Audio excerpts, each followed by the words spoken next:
economista, gracias por estar aquí acompañándonos en esta tarde. Gracias a ustedes.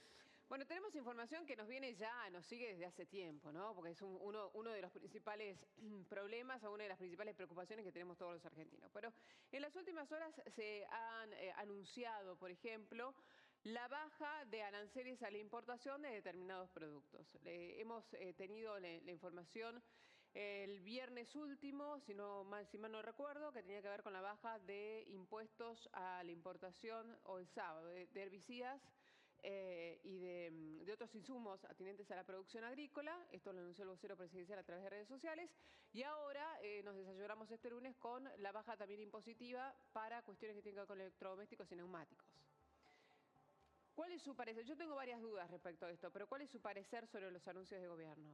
La primera respuesta es que una baja del costo de un insumo, en este caso para el que lo va a vender, no necesariamente se va a expresar en una baja del precio para el consumidor. Es la primera respuesta. Por lo menos en su totalidad. Porque te dicen, te bajamos, por ejemplo, los aranceles del 20 al 15 o del 20 al 6, pero no significa que vas a tener ese porcentaje de diferencia en el descuento del precio final. ¿Y por qué?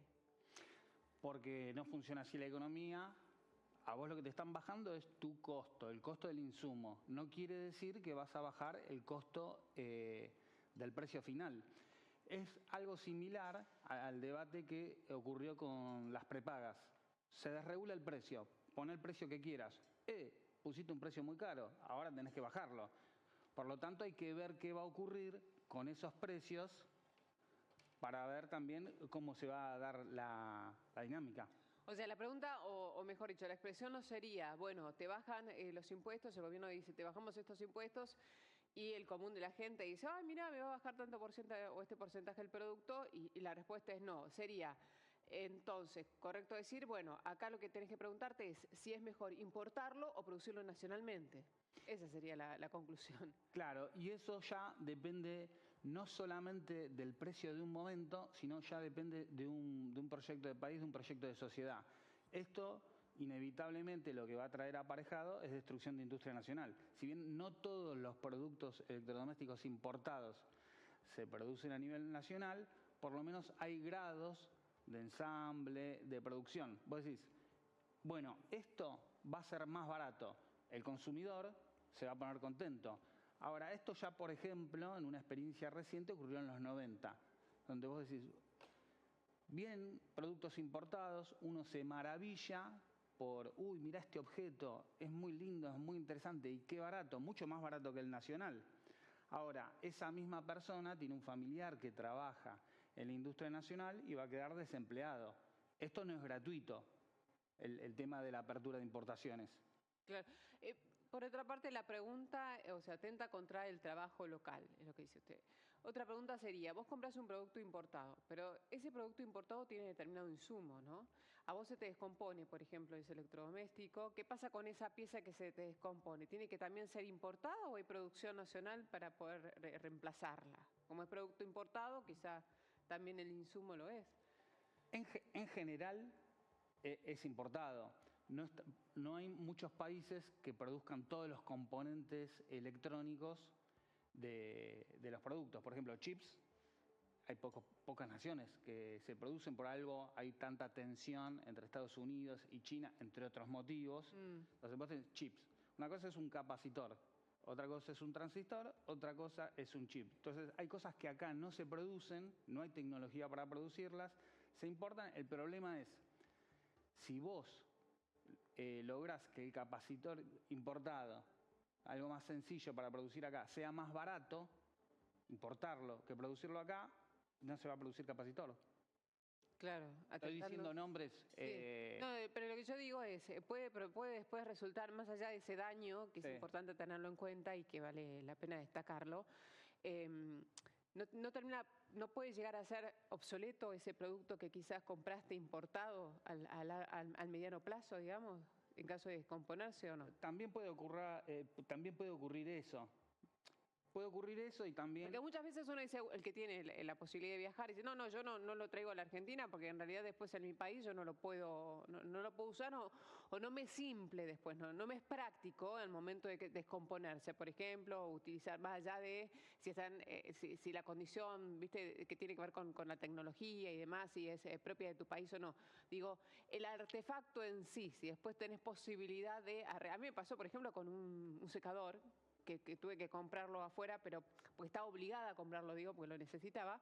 Después lo traje aquí a la Argentina y no hubo manera de hacerlo funcionar. No sé por qué. Más allá del enchufe y lo que el adaptador que tenga, no sirvió acá. Sí, eso suele ocurrir sumado a que hay un concepto que se denomina obsolescencia programada, que es que los productos desde hace una cantidad de años están diseñados para que no duren mucho tiempo y vos tengas que comprar uno nuevo. Pero me parece que sumado a esto que es importante, que lo que decís vos, no está garantizado que bajen los precios, al menos tanto como bajen los costos, sí. Eso por un lado, y por otro lado, es destrucción de industria nacional. Industria nacional, perfecto. Y otra pregunta, ¿no es más fácil, digo, quizá no, si se quiere beneficiar, porque el gobierno lo vende como que es un beneficio para el consumidor, ¿no? ¿No es más fácil bajar derechos de exportación o impuesto país? Que el gobierno parecería, por el anuncio que hizo en el día de hoy, que en realidad el impuesto país no se toca para bajarlo, sino para agregar... Claro, ¿no? ¿No sería más conveniente hacer eso si en definitiva lo que se quiere hacer es ayudar a la gente? Estoy de acuerdo, por eso me parece que algo que todavía está en debate es cuál es la política económica del gobierno. Por uno dice, vengo a pelear contra la casta, vengo a ayudar a la mayoría, y eso es claramente seductor. Ahora, ¿se corresponde esos dichos con la implementación de la política económica? Desde diciembre acá, por ejemplo, hasta marzo, el promedio de salarios registrados cayó un 17%. Es decir, se perdió un 17% de poder adquisitivo. Eso es favorable para la gente. Eso es lo que se venía a hacer. Supuestamente había que pagar el precio de un pequeño infierno hasta que esto se estabilice. Si se va generando desempleo, por ejemplo, ahora no hay más obra pública prácticamente. La madre de las industrias es la construcción. Perdés otros puestos de trabajo de otras industrias. Desempleo en el sector público. Desempleo en los comercios porque te compran menos. Cierran bares porque se consume menos. Va a haber un tendal de desempleados. Cuando vos tenés mucho desempleo, más allá de las leyes jurídicas, es una ley económica que va a implicar, yo puedo pagarte lo que quiera porque vos tenés mucha gente en la cola que puede suplantarte. Si a eso se suma el espíritu de la ley de bases respecto a la legislación laboral, es temerario. Entonces, volviendo a lo de los electrodomésticos, difícilmente se soluciona en su totalidad, aunque no hay que descartar que traiga algún alivio particular, para ser sincero. Pero me parece que lo que se tiene que ver de conjunto, la general, ¿no? Ese alivio particular que vos podés tener al comprar una licuadora un poco más barata, lo vas a pagar con un familiar desempleado. Recordemos que en el periodo, en la crisis 2001-2002, llegó a haber un cuarto de la población desempleada. Es decir, por decir algo, en una familia tipo vas a tener un desempleado. Sí, hay que contextualizar y ver cuál era la realidad en ese momento también y cuál es la de ahora. Yo creo que la de ahora, no sé, usted lo dirá porque es el especialista, pero es mucho peor, está agravada por el índice de pobreza que tenemos en la actualidad, ¿no? Eso es otra Argentina, pero los indicadores económicos son peores que en aquel momento, me parece. Y no solo los indicadores en general, sino el salario mínimo real cayó por debajo de los niveles de 2002. Te digo 2002 y no 2001. En general uno piensa en 2001 como la crisis, pero como la salida de esa crisis, el inicio de la salida de la convertibilidad comenzó con una fuerte devaluación, se licuaron mucho los salarios. Bueno, el salario mínimo hoy es menor que en el pico de la crisis de 2002. Si me permite hacer un paréntesis, usted nos sigue acompañando, porque tenemos ya una entrevista cerrada con un funcionario que tiene un ratito nada más y enseguida volvemos. Bueno, bien, terminamos con el paréntesis salud, volvemos al paréntesis económico para cerrar esto de los últimos anuncios de gobierno. ¿Algo para decir, Pablo? En general, lo que se viene trazando desde diciembre de 2012, como emblema el 12 de diciembre, donde Caputo anuncia la importancia de la variación de los precios relativos de la economía, que son los precios más importantes, aquellos que están en todo, como el dólar, la energía. Nunca mencionó que estaba reprimido el salario. Precisamente están aumentando casi todos los precios, sino el salario. Este plan económico tiene como variable de ajuste principal el salario, la baja de las jubilaciones, la desindustrialización y, en caso de ser aprobada en el Senado tal cual está hasta ahora la ley de bases, también es una entrega de la soberanía y los recursos naturales. Pero esto lleva directamente a la estanflación. Ya estamos en esta inflación y la estanflación tampoco es buena para la economía. Exacto, por eso le están diciendo economistas que más o menos piensan como él y que están de acuerdo con un ajuste, con que baje el salario, con que bajen las jubilaciones, que no va a haber un proceso de recuperación, como se dice, no sé cómo mostrarlo acá, en B corta, ¿no? Que para rebote, de rebote. Claro, que rebota de la misma manera que cayó, porque esa caída incluyó un semicambio estructural o un cambio coyuntural, que es el parate de la obra pública. Si vos no retomás la obra pública, es imposible, por lógica, que la economía se recupere de la misma manera que cayó. Si se recupera, se va a recuperar, sin lugar a dudas, de manera más lenta. Ahora, ¿eso es en general, en la economía en general, o hay sectores que se pueden ver beneficiados quizás con esta política? El caso de, ¿por qué se celebra tanto esto de la baja en la tasa, ¿no? ¿Qué consecuencias trae en términos económicos para, por ejemplo, el sector inmobiliario o el sector de la construcción? Bien, como dice un amigo que sabe mucho de esto, un colega, siempre hay que hablar de las tasas. Yo también hablo de la tasa y es importante, las tasas. Vos lo que estás hablando es de la tasa de financiamiento. Al caer, ¿no?, la referencia, tienden a caer las tasas. Por lo tanto, si vos tenés que tomar un crédito, vas a tomar el crédito con una tasa menor, con un interés menor que si lo hubieras tomado el mes anterior o el anterior. Eso es real. Ahora, si vos querés invertir, más allá de los costos, lo que estás buscando, en primer lugar, es que puedas vender, digamos, lo que vos estás produciendo. ¿Quién te va a comprar eso que vos estás produciendo si cayó el poder de compra? Es un interrogante, porque eso también va a disminuir, aunque te disminuya tu costo, sí, ¿no? Por otro lado, como dice mi amigo, que le mando un saludo, que se llama Stanislao Malik, un colega muy bueno, si vos bajás la tasa, el rendimiento, el plazo fijo tradicional, sí, lo que estás haciendo es licuar tu ahorro. En general, bueno, ¿quién sí, tiene plazo fijo tradicional? Hoy no, ya. ¿Un rico? No, en general lo tiene alguien que quiere llegar con un pesito más a fin de mes. Claro, un trabajador que ahorró, por lo tanto es su salario que pone en el banco, que con esta política... Pero ya es beneficioso porque ya prácticamente no te da... no te da dinero el plazo fijo. Claro, pero más allá de cuánto da, lo más importante es que está por debajo de la inflación. Con lo cual, si vos dijiste, separo este puchito de mi salario para ahorrar, el mes que viene vale menos, se licúa. Bueno, y una información de último momento, que la conocimos hace instantes nada más, esta de la denuncia a una empresa muy conocida que vende por redes sociales, utilizando tecnologías, no quiero decir para no nombrar marca, pues se le está denunciando por posición dominante.